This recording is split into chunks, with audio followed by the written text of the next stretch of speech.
আসসালামু আলাইকুম everyone, welcome back to my another video. সবাই কেমন আছেন অবশ্যই জানাবেন। লাস্ট কয়েকদিন আমি একটু সিক থাকার কারণে আমি কোনো ভিডিও দিতে পারিনি। কালকে দুপুর থেকে আমার ছোট বোন বলতেছিল যে তার সাথে একটু ঘুরতে যাইতে, সে একটু ঘুরতে যাবে যেন আমি তার সাথে যাই। তারপর সন্ধ্যা 6টার দিকে আমরা দুজনে আনপ্ল্যান ভাবে ঘুরতে বেরিয়ে, আমরা আসলে জানি না যে আমরা কোথায় যাব, কোথায় ঘুরতে যাচ্ছি বা কি করব না করব। আমরা দুজন হাঁটতে হাঁটতে জামাল খানের দিকে যাই। জামাল খানে যাওয়ার পর ভাবলাম একটু পূর্ণতা থেকে ঘুরে আসি।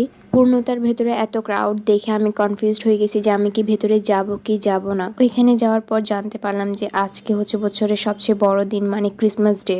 দেন আমরা কয়েকটা ছবি আর ভিডিও ক্লিপস নিয়ে তাড়াতাড়ি বের হয়ে পড়লাম। বের হওয়ার পর রাস্তায় দেখে আরো বেশি জ্যাম, মানে টাইম যত এগোচ্ছে মানুষ ততই বাড়তেছে। ভাবলাম যে কিছু খেয়ে আমরা তাড়াতাড়ি বাসার দিকে রওনা হব। প্রত্যেকটা খাবারের দোকানে এত বেশি ভিড় ছিল। দেন আমরা দুজনে দুইটা ভুট্টা পোড়া নিয়ে সামনের দিকে হাঁটা শুরু করলাম। আমরা আবার চলে গেলাম খাবারের জন্য অর্ডার করতে, কারণ অনেক জ্যাম ছিল, আগে অর্ডার করতে পারিনি। তারপর আধা ঘন্টা